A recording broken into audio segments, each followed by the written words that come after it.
Books online में खुश आमदीद।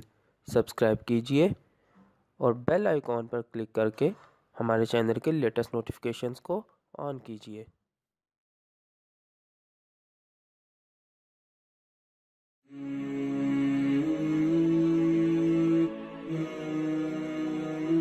अऊज़ु बिल्लाहि मिनश शैतानिर रजीम। बिस्मिल्लाहिर रहमानिर रहीम। आज हम सैयद ज़ैद ज़मान हामिद की किताब शादबाद मंजिल मुराद के 5वें हिस्से के साथ हाजिर हैं। आज हम इस किताब के हिस्से अव्वल के चौथे चैप्टर का आगाज़ करेंगे, जिसका नाम है इकबाल भी इकबाल से आगाह नहीं है।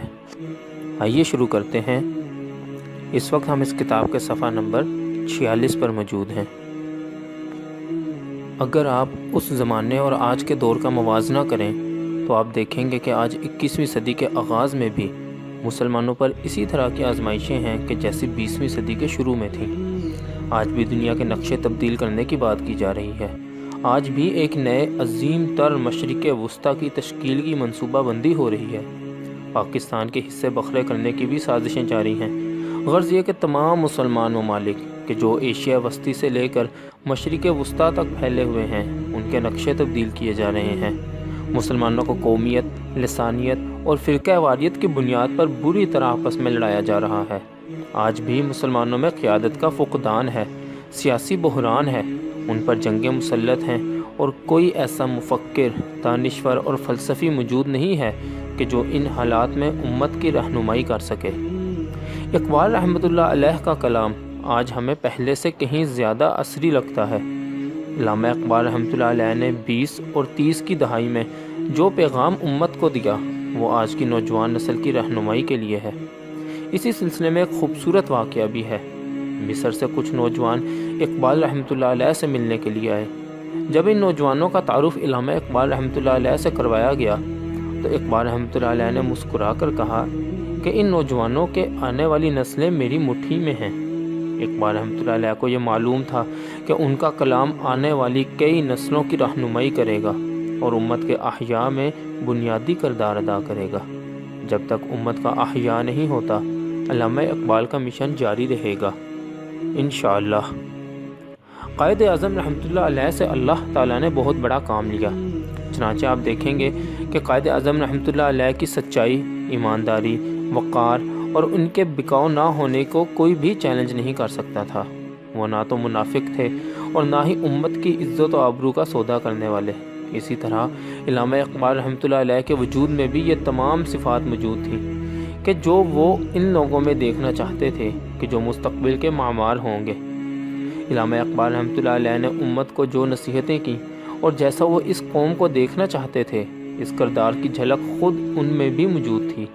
एक महफ़िल में किसी ने अल्लामा इकबाल रहमतुल्लाह अलैह से कहा कि आप हमें कोई नसीहत कीजिए, कोई मशवरा दीजिए। तो इकबाल रहमतुल्लाह अलैह ने कुछ बहुत खूबसूरत इशार कहे कि जिनका मफ़हूम ये था कि इस दुनिया में ज़िंदगी इतनी खूबसूरती से, इतने बाकिरदार और बाकमाल अंदाज में गुजारो कि जब तुम्हारी मौत का वक्त आए तो ख़ुद खुदा को भी अफसोस हो कि कितनी खूबसूरत ज़िंदगी का ख़ात्मा किया जा रहा है। यह कलंदराना बात कहने के लिए भी एक किरदार और एक यकीन चाहिए।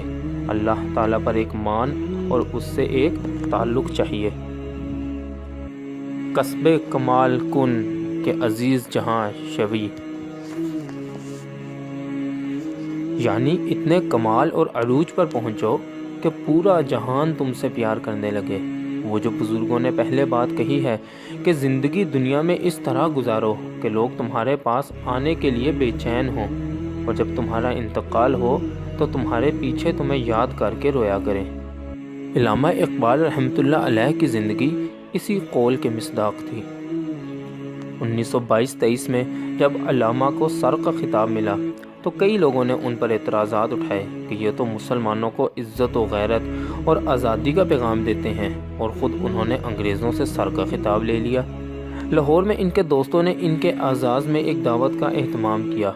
इकबाल रहमतुल्लाह अलैह जब वहाँ पहुँचे तो देखा कि अंग्रेज़ गवर्नर भी मौजूद था।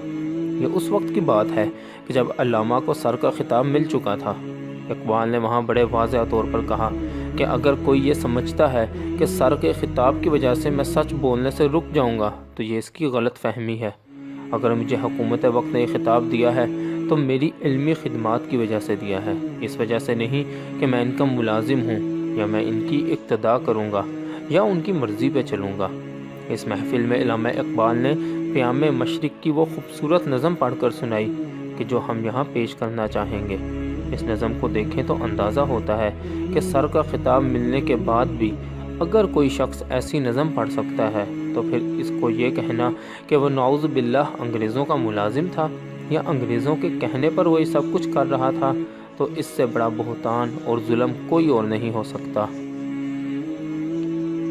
دلیل صبح روشن ہے، ستاروں کی تنگ کتابی، افق سے آفتاب ابھرا، گیا دور گراں خوابی۔ عروق مردہ مشرق میں خون زندگی دوڑا، سمجھ سکتے نہیں اس راز کو سینہ و فارابی۔ مسلمان کو مسلمان کر دیا طوفان مغرب نے، تلاطم ہائے دریا ہی سے ہے گوہر کی سیرابی۔ عطا مومن کو پھر درگاہ حق سے ہونے والا ہے، شکوہ ترکمانی ذہن ہندی نطق عرابی۔ اس حیرت انگیز اور رومانوی نظم میں اقبال رحمۃ اللہ علیہ آنے والے وقت سے متعلق بشارت دے رہے ہیں کہ مسلمانوں کو ایک بار پھر وہ کمالات عطا ہونے والے ہیں کہ جو ماضی میں کبھی مسلمانوں کو نصیب ہوئے تھے۔ ایک مرتبہ سر اکبر حیدری کہ جو ریاست حیدرآباد دکن کے صدر اعظم تھے، انہوں نے علامہ رحمۃ اللہ علیہ کو 1000 روپے کا چیک بطور تواضع بھیجا، مگر ان کے خط سے اقبال رحمۃ اللہ علیہ کو یہ اندازہ ہوا کہ وہ احسان جتانا چاہتے ہیں، لہٰذا اقبال رحمۃ اللہ علیہ کی غیرت اسے قبول نہ کر سکی اور انہوں نے وہ چیک واپس بھجوا دیا۔ اس موقع پر ایک نظم بھی کہی کہ جس کا ایک شعر ہے: غیرت فکر مگر کر نہ سکی اس کو قبول، جب کہا اس نے یہ ہے میری خدائی کی زکوٰۃ۔ ایک فقیر کی غیرت یہ برداشت نہ کر سکی کہ اس کو صدقہ دیا جائے یا کوئی اس پر ترس کھائے۔ ان کے نزدیک فقر کی تعریف مسکینی یا غربت نہیں تھی۔ اقبال رحمۃ اللہ علیہ نے مومنوں سے جس فقر کی بات کی، اس کا مفہوم بہت روحانی اور وسیع ہے، بلکہ انہوں نے اسے اپنے ایک شعر میں بھی بیان کیا ہے کہ میرے نزدیک فقر غریبی، مسکینی اور عاجزی کا نام نہیں، فقر اس کا نام ہے کہ انسان کی نظر میں دنیا کی کوئی اہمیت نہ ہو اور وہ اعلیٰ ترین عہدے پر بھی رہے، چاہے پوری دنیا کا سفر کرے، ہر طرح سے شان و شوکت کی زندگی گزارے، لیکن دنیا اس کے دل اور نگاہ میں اتری ہوئی نہ ہو۔ مطلب دنیا گل ہے، نہ کہ درد دل والی بات کہ وہ دنیا کو مٹی سمجھتا ہے، اس کو دل میں جگہ نہیں دیتا۔ یہ ہے اقبال کا فکر۔ امید ہے آپ کو آج کا پارٹ پسند آیا ہوگا۔ اگر ابھی تک اس چینل کو سبسکرائب نہیں کیا تو اس کو ضرور سبسکرائب کیجیے اور اپنے دوستوں اور فیملی میں ان ویڈیوز کو زیادہ سے زیادہ شیئر کیجیے۔ باقی انشاءاللہ اگلی ویڈیو میں۔ جزاک اللہ خیر۔